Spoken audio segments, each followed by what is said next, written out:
Transformers: Dark of the Moon is directed by Michael Bay and is the third installment in the live-action Transformers film series based on the Hasbro toys and is written by Aaron Kruger. It stars Shia LaBeouf, Josh Duhamel, John Turturro, Tyrese, Gibson, Rosie Huntington-Whiteley, Patrick Dempsey, Kevin Dunn, Julie White, John Malkovich, and Francis McDormand.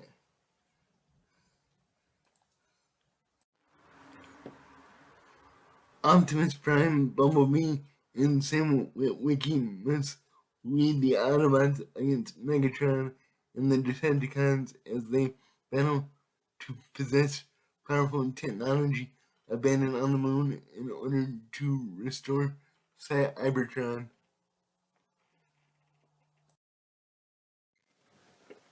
Transformers: Dark of the Moon is honest to God one of my favorite movies and is my personal favorite of the main five Transformers films directed by Michael Bay.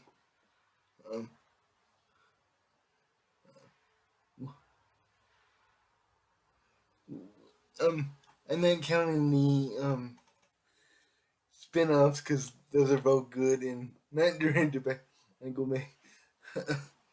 um, I like the first one and the third one. It's the even number ones for me that I really do not like. And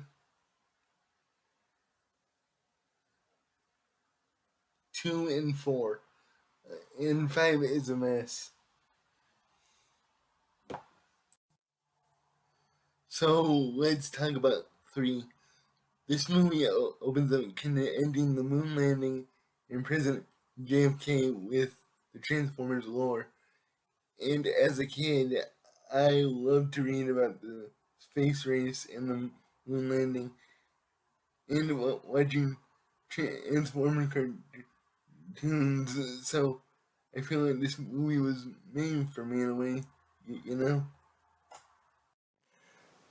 Alan Kurtzman and Robert Orkai, the original writers of the first 2 movies, departed. So Aaron Kruger, the third writer on Revenge of the Fallen, wrote this movie solo, and you can honestly tell he and Bay were trying to do a tighter job with this movie, and for the most part, they succeeded. There's actual states in this movie where certain characters die, including a personal favorite of mine that kind of took me back on this rewatch. And to their credit, they actually took a lot of the criticism from Revenge of the Fallen. They removed mud flaps and skins, the twins, and a lot of the really terrible humor has been removed from the film as well. That being said, it's replaced the first act and the second act.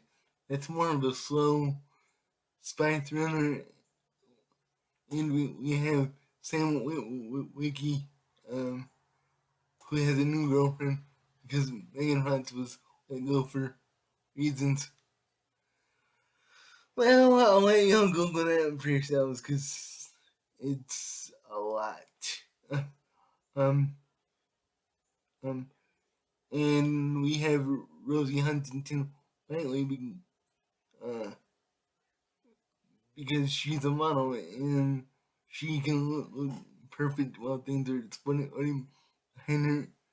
Sam's trying to find a job uh, to support her character and his character. Um, John Malkovich is the extremely tame boss. King Jeong is this conspiracy theorist who works at Sam's job, who gets killed really quickly, but has one of the best. I'm about to die, but I'm not going down without a fight scenes ever in a movie. say to Witwicky? Oh, shit! Who wants some chicken dinner now, bitch? Cause somebody messed with the wrong way today. Shia LaBeouf, who, in my opinion, is a very skilled actor and great in the first two Transformers films, is fantastic in this because he's actually given stuff to do, and it's not just artifact retrieval in the first two films. He fights Starscream single-handedly by himself and wins. Let's talk about John Turturro. Agent Simmons is probably my favorite character of the human characters, who has the best line in this whole movie. Dutch!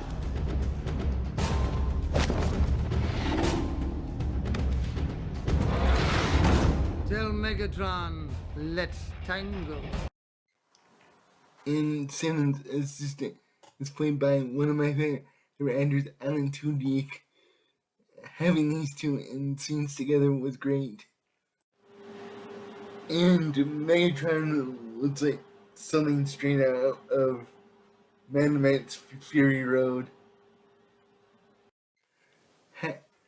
Having Leonard Nimoy back in the Transformers universe, this time as Sentinel Prime after originally voicing Galvatron in the 1986 animated film, is great because his voice lent authority and gravitas, especially when he does the double cross.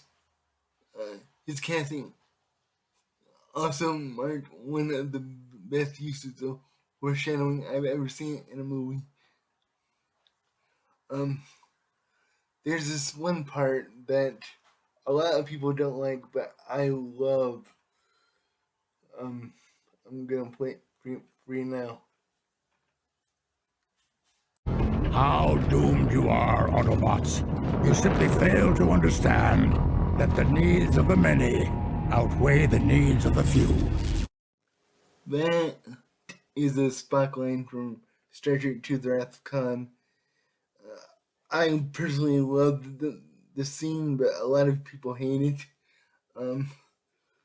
But I personally love it. However, the double cross, when Sentinel switches from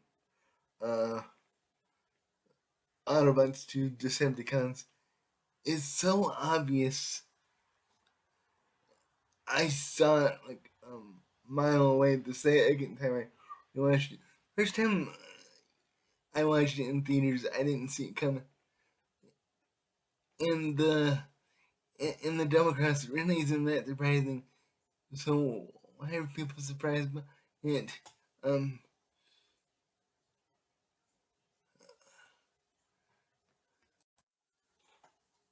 And it's funny because watching the finale or rewatching the finale reminded me of the first Avengers film, which came out a year after this.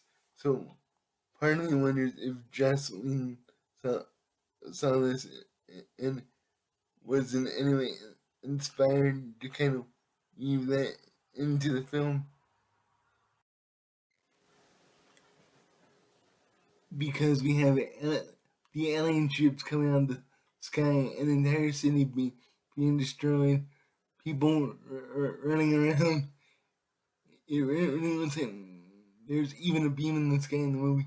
This was one of the first beam in the sky movies, and now like every movie has. Because who doesn't love a good beam in the sky?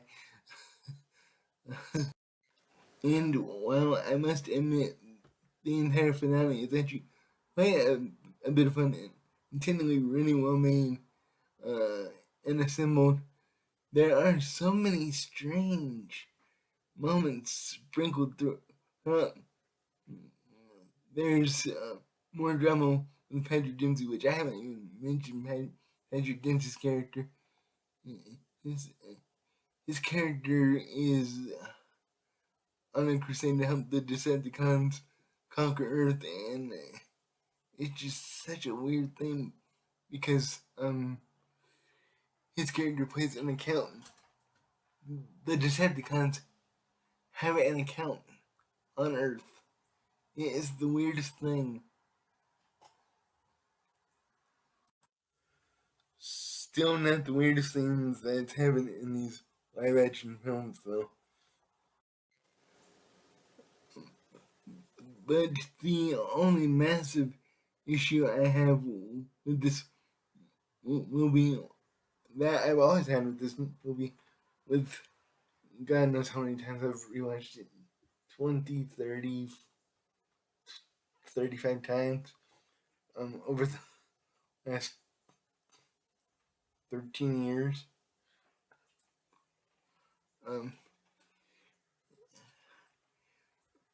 This issue is really noticeable for me on this most recent rewatch I did for this review. The last 25 seconds of this movie, before the credits roll, the battle is over. Optimus Prime gives his, speech. He does that in the inspiring speech to the audience, which usually I love those, but even in 4 and 5, they're great. But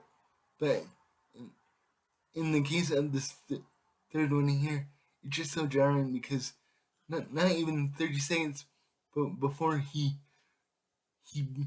butchers Megatron with an axe, then he uses Megatron's shotgun and executes Sentinel Prime right then and there. It is so jarring. It's so bizarre. Despite its issues, I love this film. I'm going to give Transformers Dark of the Moon an A-.